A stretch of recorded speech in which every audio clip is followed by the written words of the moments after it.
Hello, everyone. Welcome to Stories with Mrs. Reed. We are going to be reading our last chapters of Wayside School Gets a Little Stranger. We are on chapter 26, Never Laugh at a Shoelace. "This is a shoelace," said Mac. Everybody laughed.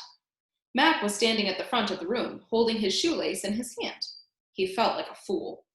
"What a fool," said Allison. It all started a minute earlier when Miss Nogard asked, "Who has something to share for show and tell?" But first you should know something about Mac. Mac's favorite subject in the whole world was show and tell.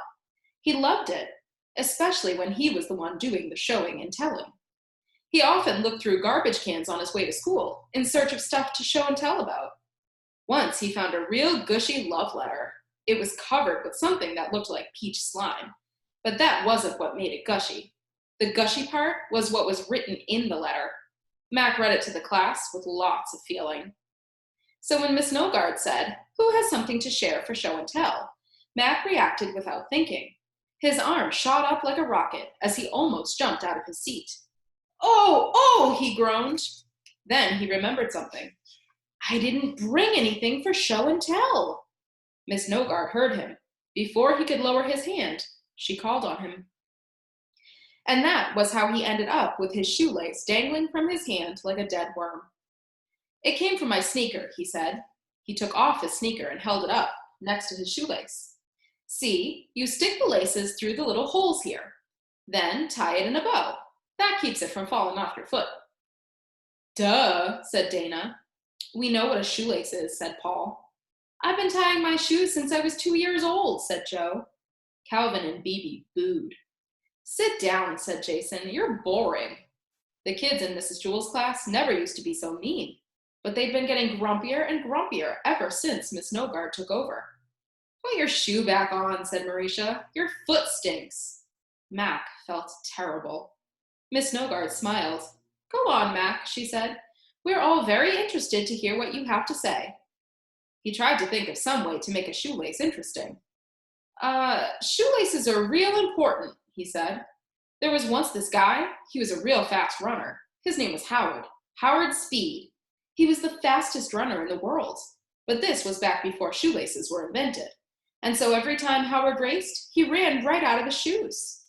Nobody seemed very impressed. But then Baldy asked, "Did it hurt his feet?" Mac shrugged. "I guess," he said. "I once stubbed my toe on a rock," said Stephen. "It hurt." "Yeah, and you didn't run as fast as Howard Speed," said Mac. "He ran so fast that if he kicked a rock, he would break his toe." "Did he have blisters?" asked Todd. Mac smiled. "Man, he had the biggest blisters you ever saw in your whole life. Bleeding blisters." "Ooh," Joe and John said together. "With pus oozing out," said Mac.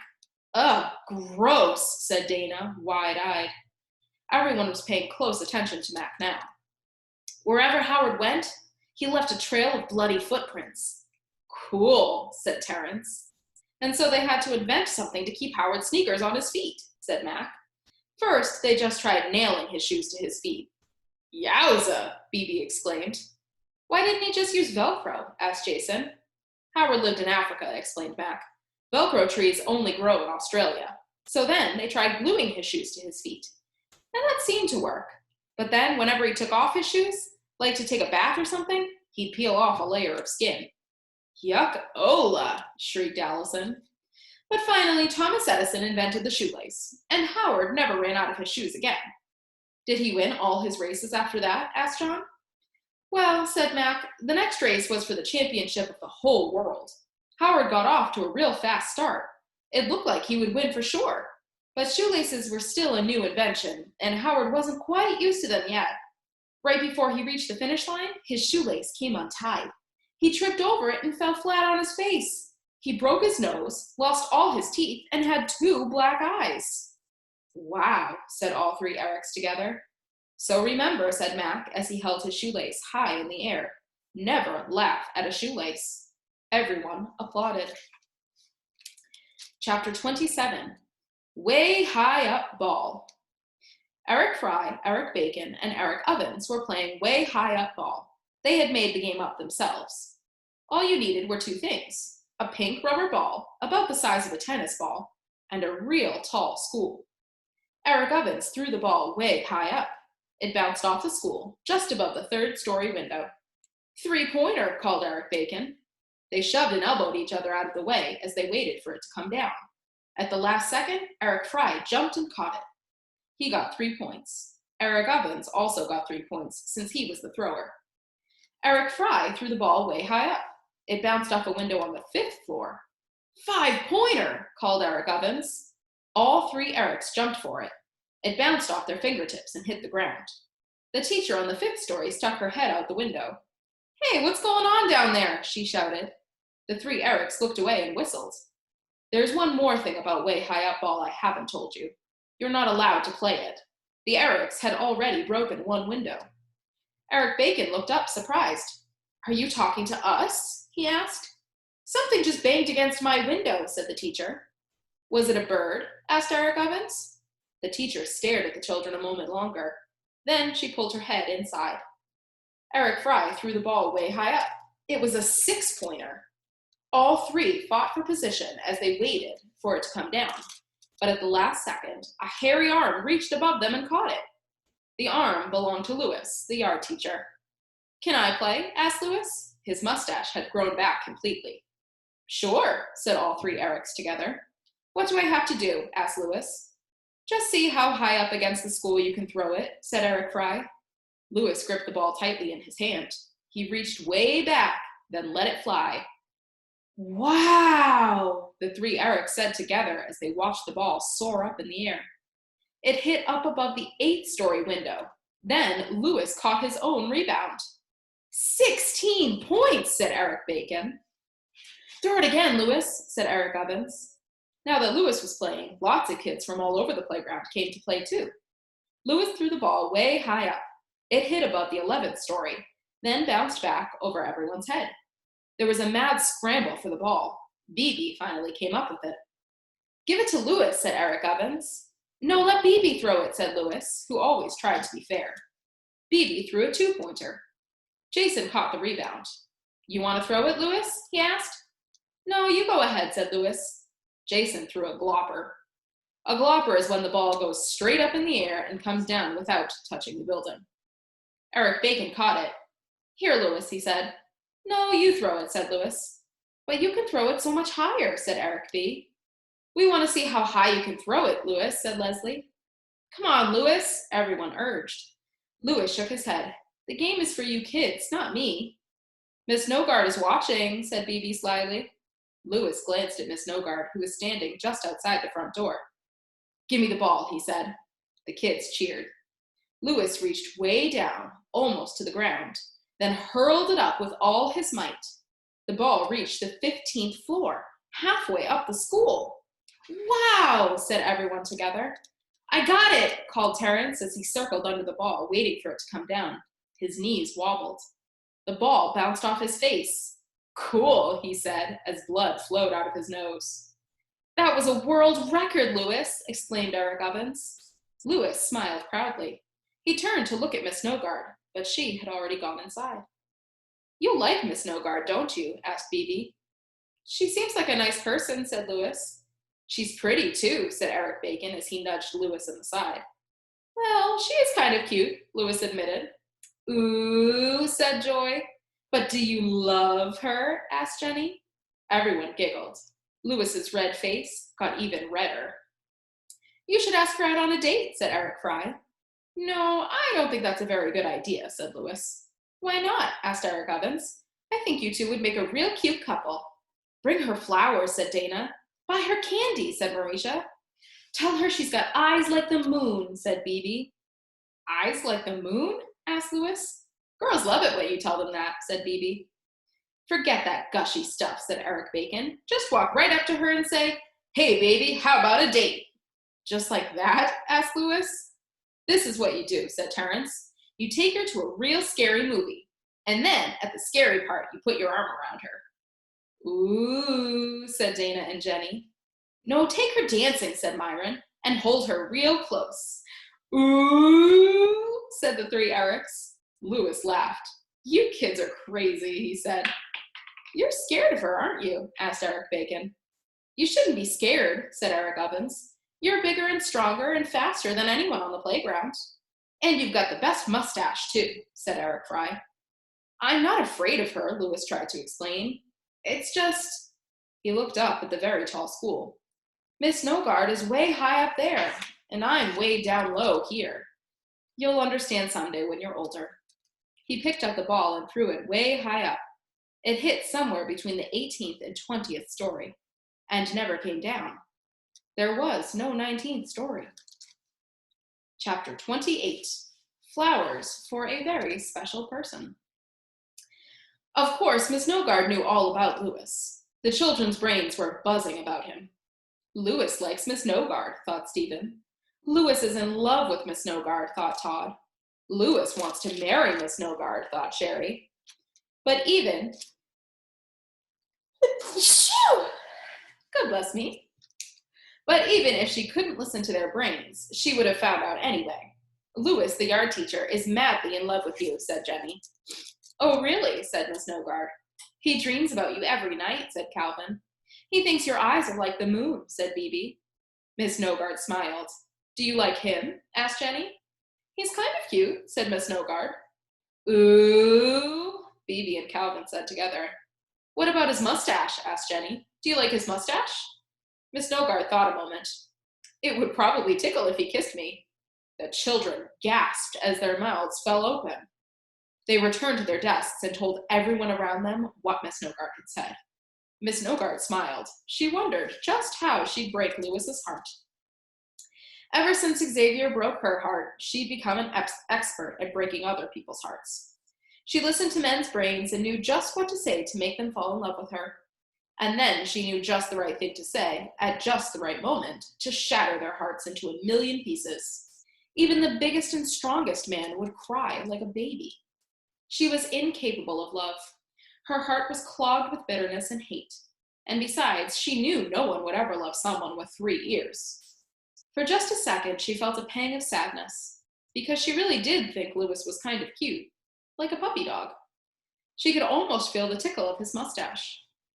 Miss Snowguard thinks you're cute, Jenny told Lewis at recess. She's hot for you, Lewis, said Mac. She wants to kiss you, said Bebe. Come on, let's play kickball, said Lewis. They played kickball, but it was weird. Lewis, who was probably the best kickball player ever, did terribly. He tripped over the ball when he tried to kick it. And when Terrence kicked a pop-up, Lewis tried to catch it, but the ball bounced off his head. What's wrong with Lewis? Asked Ron. Is he sick or something? Yes, said Jenny. He's got a real bad disease, and it's spelled L-O-V-E. The next morning, Lewis came to school with a bunch of flowers in his hand. Jenny saw him. Are those for Miss Snowguard? She asked. Oh, I don't know, said Lewis. I passed a field of wildflowers on the way to school. I thought I might give them to someone special. He winked at her. He headed toward the school building. Jenny followed. Ooh, flowers, said Bebe. Are you going to give them to Miss Snowguard? Asked Calvin.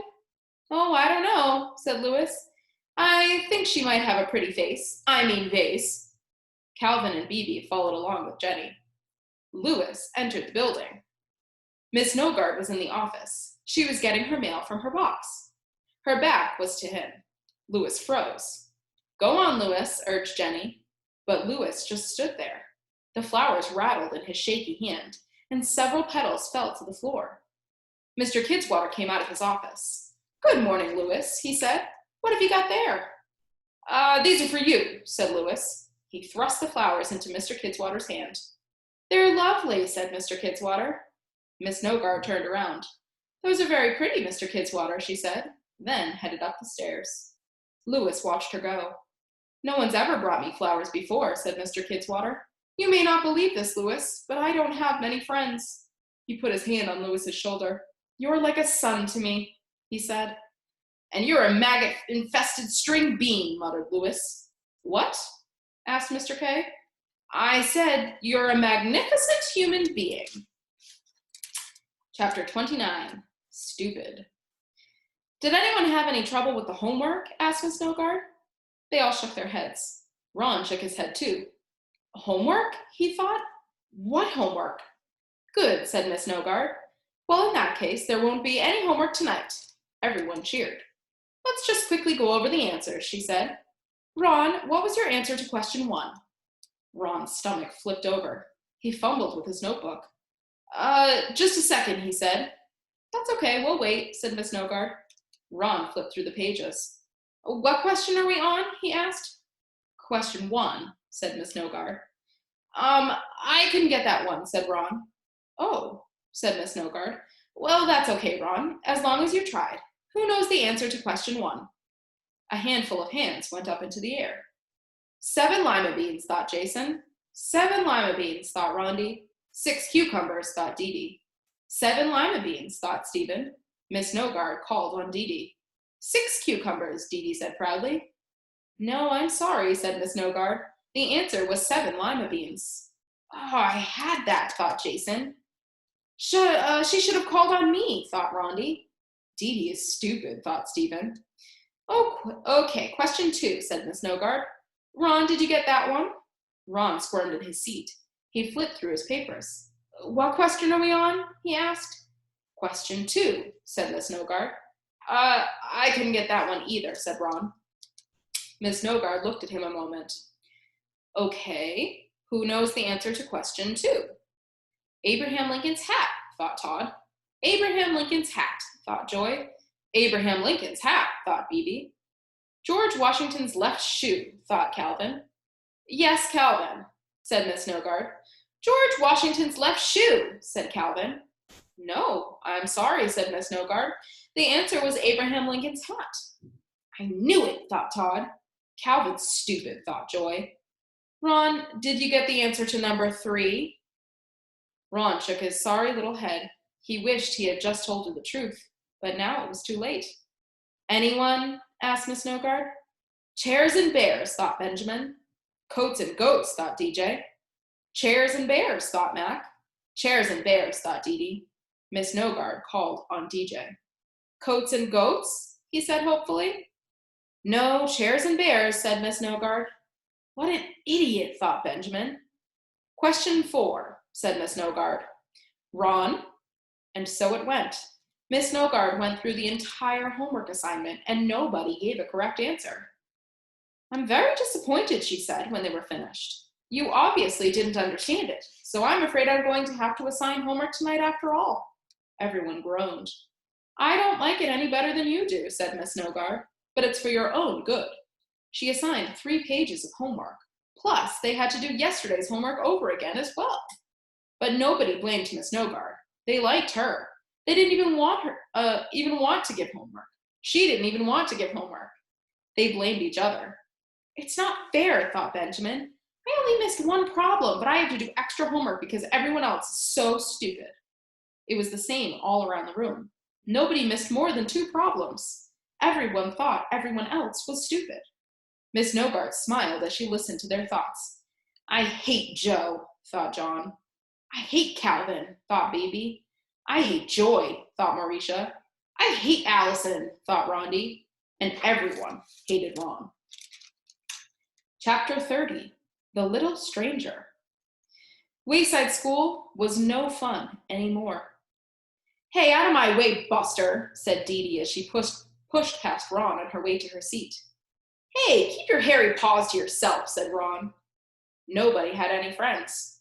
Everybody hated everybody, except Miss Nogard. They all liked her. But then a miracle happened. A new kid came to school. The new kid couldn't talk. She had no teeth. She was almost bald. She was beautiful. Her name was Mavis Jules. She was only 4 days old. She really was a new kid. Mrs. Jules carried her into the classroom. And when the baby came through the door, all the hate flew out the window. Louis came in behind them, carrying a bassinet, a diaper bag, an assortment of toys, and a baby bottle. It's Mrs. Jules and her baby, Todd exclaimed. Louis set the bassinet on Todd's desk. Mrs. Jules gently laid her baby down in it, on soft yellow blankets. Everyone crowded around the little stranger. Look at her totally tiny toes, Phoebe squealed. Aren't those the cutest things you've ever seen in your whole life? Check out her nose, said Myron. Oh, she's so beautiful, Mrs. Jules, said Joy. Can I touch her? Sure, said Mrs. Jules. They took turns touching the baby. Goo, goo, said Mac as he gently shook Mavis's little hand. Iggle wiggle poo poo, said Allison, tapping her on the nose. Iggle wiggle poo poo poo, said Rondi, tickling her foot. Yibble bibble, said Todd. Oh, goo goo boo goo boo goo, cooed Joe. She's never going to learn to talk around you kids, said Mrs. Jules with a laugh. Dana was so happy she cried. She hugged Mrs. Jules. They all took turns hugging Mrs. Jules. Of course, there was one person who wasn't happy. May I hold her, Mrs. Jules? Miss Nogard asked sweetly. Mrs. Jules looked at the substitute teacher. It's okay, said Allison. Miss Nogard's a real nice teacher. Sure, go ahead, said Mrs. Jules. I'm sorry for interrupting your class like this. Oh, that's quite all right, said Miss Nogard, picking up Mrs. Jules' baby. She's just adorable. The window by Sherry's desk was wide open. That's kind of dangerous, Miss Nogard realized. Somebody might accidentally drop something out the window. She slowly moved towards it as she swayed with the baby. I've heard so much about you, Mrs. Jules, she said. The children have missed you. I've missed them too, said Mrs. Jules. There was a rubber band ball on the floor next to Sherry's desk. Sherry had been making it, although it wasn't nearly as big as the one Mr. Kidswater had been making. If I tripped over that rubber band ball, something awful might happen, thought Miss Nogard. She was just about to step on it when suddenly she became very curious about the kind of thoughts babies had. She had never listened to a baby's brain before. Miss Nogard held Mavis close to her heart and listened. She gasped. Her face turned white and her legs wobbled beneath her. As she tried to get her balance, she stepped on the rubber band ball and fell towards the open window. Louis jumped over Sherry's desk and grabbed her just in time. Mrs. Jules hurried over. Miss Nogard tenderly handed Mrs. Jules her baby. Then she fainted in Louis's arms. It is impossible to describe in words exactly what Miss Nogard heard when she listened to Mavis's brain. Babies don't think in words. Miss Nogard heard pure love and trust and faith with no words to get in the way. It was a love so strong that it dissolved away all the bitterness that had been caked around in her heart. She opened her eyes. Are you all right, Miss Nogard? Asked Stephen. All the children were worried about her. Miss Nogard smiled at Louis, who was still holding her. I'm fine, she said, then took a couple of steps to steady herself. In fact, I think I'm better than I have been in a long time. She laughed, then hugged Stephen. You should feel very proud of your class, she told Mrs. Jules. They are bright, well-behaved, and just a pleasure to teach. We are? Asked Mauricia. Miss Nogard fluffed Mauricia's hair. Yes, you are, she said. Mauricia smiled up at her. I know, said Mrs. Jules. As I told my obstetrician. Your what? Asked Joy. Obstetrician, said Mrs. Jules. That's the doctor who helped me have my baby. Then, once a baby is born, she gets a new doctor. That doctor is called a pediatrician. That's different than a podiatrist, who is a doctor who takes care of people's feet. There are many different kinds of doctors. There's also a... Todd raised his hand. Mrs. Jules, you're starting to get a little boring, he said. Mrs. Jules made Todd write his name on the blackboard under the word discipline. Hey, Louis, shouted Mac. Ask Miss Nogard out on a date. Everyone looked at Louis. Miss Nogard looked at him too. Do it, Louis, said Leslie. I really would like to get to know you better, Miss Nogard, he said. Ooh, said Paul and Leslie. Way to go, Louis, cheered DJ. Call me Wendy, said Wendy Nogard. Ooh, said Bibi and Calvin. Okay, Wendy, said Louis. And you can call me Louis. I already do, said Wendy. She smiled at him. He smiled back. So what do you say? He asked. Would you like to go out sometime? Miss Nogard hesitated. Say yes, Miss Nogard, urged Jenny. Miss Nogard took a deep breath. I like you, Louis, she said, but I think there's something that you should know about me first. She bent over and parted the hair on top of her head. Everyone crowded around as they tried to get a good look. It's an ear, shouted Jason. Yes, it is an ear, said Miss Nogard. Cool, said Terence. Can I touch it? Asked Dana. Everyone took turns touching her ear, the one on top of her head, I mean. So, Louis, are you sure you still want to go out with me? She asked. Louis held her hands in his.